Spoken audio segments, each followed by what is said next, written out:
Okay, let's talk about how you cut features from your game. I'm going to present a fairly simple diagram about how to do it, but the reality is a lot messier than this. And certainly, I can't say that I have followed this to a T very many times. So the first place to start, at least the first place I like to start, is look at places where you are too big. You know how big your game is trying to be, and you should know approximately how much you're going to get from each feature.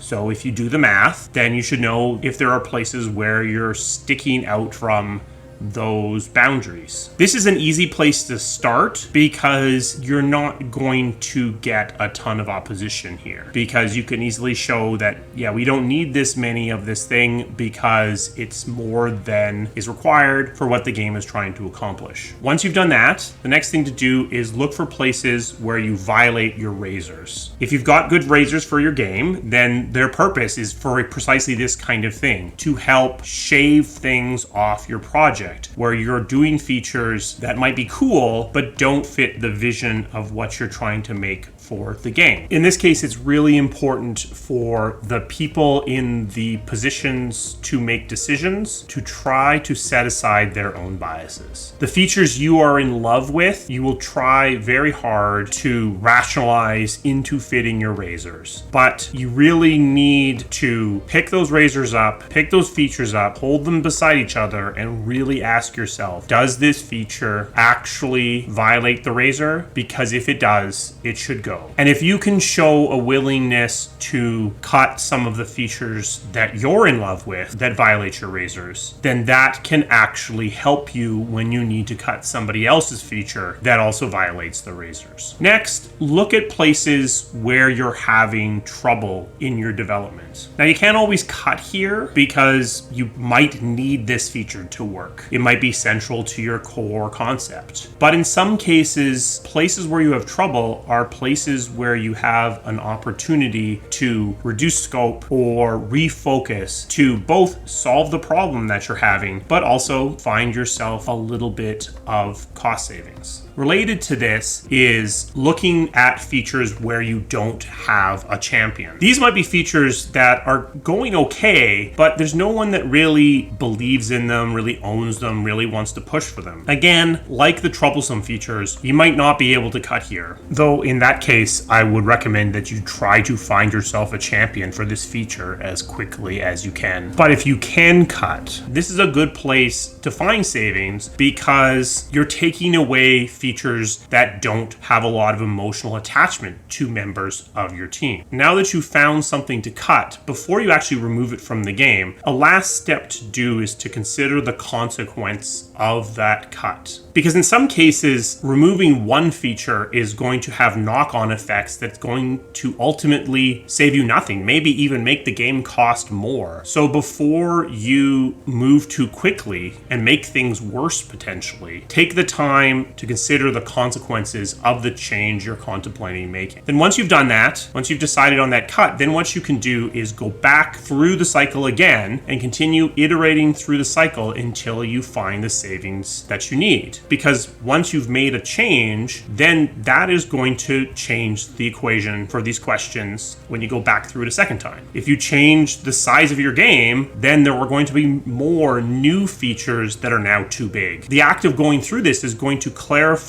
your razors, which is going to make it easier to find new places that are violating those razors. As you go through this over and over again, it's going to actually, in addition to finding new savings, it's also going to help clarify your understanding of the game. And coming out of it, you can have a better, clearer knowledge about what you're doing going forward. So this can be a useful exercise to do even when you don't need specifically to save a bunch of money. Your first 1 or 2 or 3 times around this loop can actually be pretty easy, and it can actually be really helpful. You're essentially honing the game. These are, let's call them good cuts. These are the things where you're cutting things off the game that shouldn't have been there in the first place. So by removing them, you're improving the quality of the game. You're focusing the dev team better on your vision, and the end result will be better. Once you're getting to your 10th or 11th or 50th time looking for savings, then you're getting into places where they're less good cuts,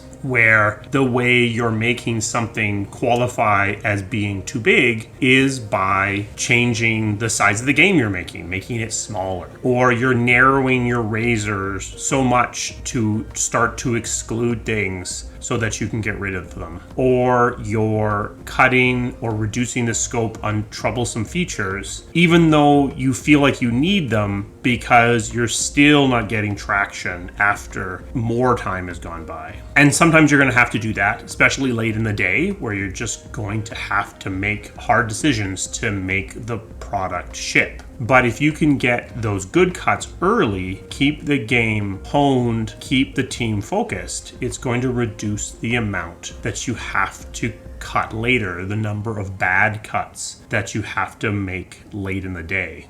But I think it's useful to do this through the context of an example. So I'm going to create a game for the purposes of this example. We're going to start with high C's action and parlor manners of a high T. And I present to you the game high T on the high C's. So what's this game? Well, this game is about witty repartee in a minigame, blending different T's, a really cool system of talking to people while you're fighting called dueling and dialogue, ship-to-ship combat, plantation management where you grow your own tea, ship customization to make your ship be the coolest ship on the high seas, a tea pouring minigame to show that you know what's up with the etiquette of tea better than your opponent. We've got 300 different pirate parties, 16 different ships, 400 square miles of ocean, 40 different hats you can wear, 40 different tea ingredients that you can blend together into different tea blends that you serve in 40 different teapots with 40 different snacks. So with that, let's go through the exercise of cutting some features from this game. Where are we too big? Well, let's start with the number of pirate parties. In our prototyping, we discovered that one of these parties, one of these interactions takes about 20 minutes. So if we're planning to make a 20-hour long game, doing the math on this with 300 different parties, that's 100 hours of pirate party content. We probably don't need that much. We might want to have some variety so that every player doesn't experience every party and there's some replayability. So let's cut that number down from 300 to 90. Again, the goal here was to make a 20 to 30 hour long game. So 300 parties is unnecessary content, and that content is actually going to weaken and dilute our game overall. So this is a good cut. This is a cut that will allow us to make the game better. Where do we violate our razors? The fact that I don't actually have any razors for this game that I made up is probably a red flag, but we'll pretend for the purposes of this exercise. This is a game about manners and pirate to pirate interaction. So ship to ship combat doesn't make a ton of sense for us, and plantation management is right out there. Maybe it came up because someone thought, well, we're doing tea, so we should do a tea plantation, but it doesn't really fit the vision of our game.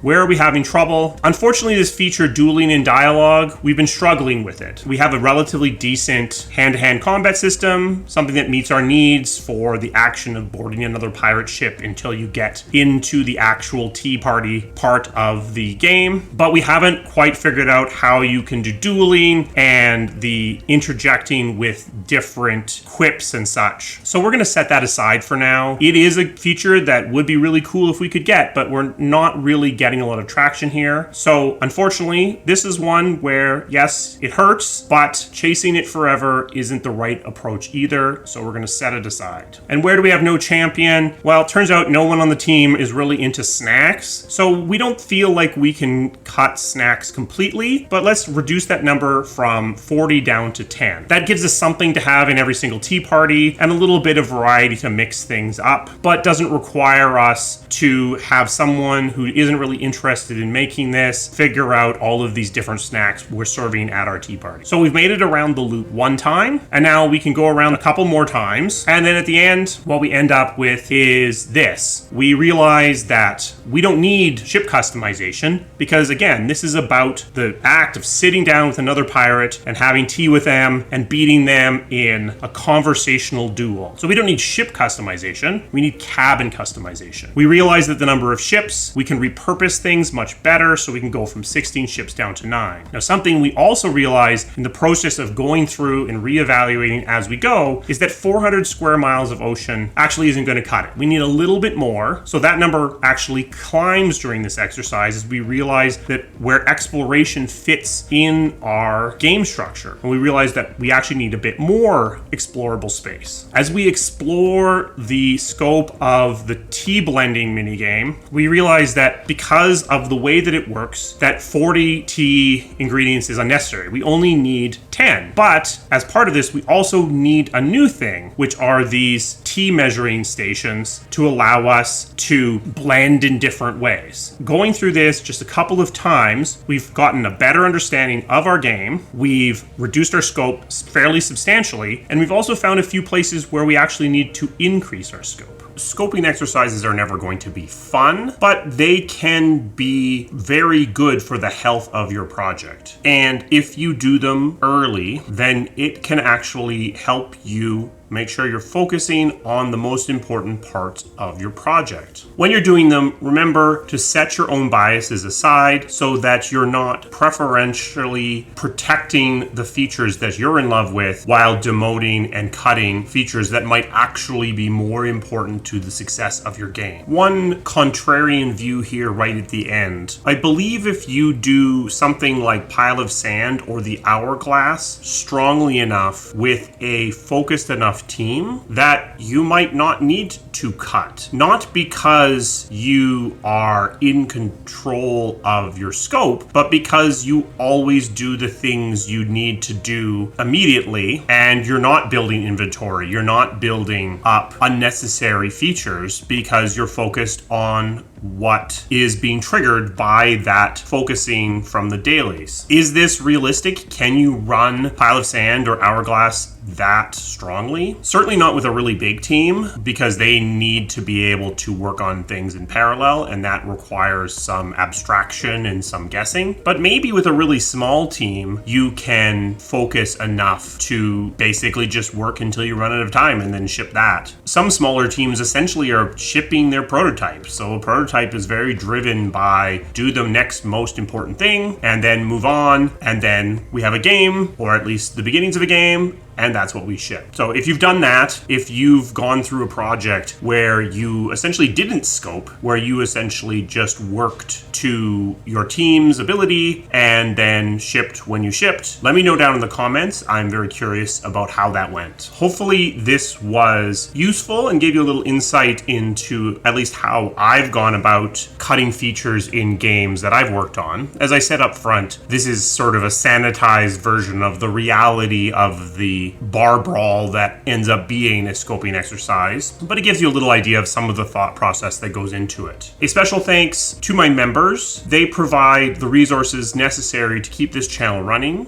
If you're interested in becoming a member, there'll be a link down in the description. If you're interested in me doing a couple of more things with High Tea on the High Seas, definitely let me know that down in the comments. I can imagine running this very silly game through a few other phases so that you can see what you might do in Vision or things you might prototype. And would also let us talk about how not to come up with an idea for a game, which is pretty much exactly what I did for this one. If you enjoyed this video, give it a thumbs up so the YouTube algorithm knows that people are interested in it. I will see you again soon.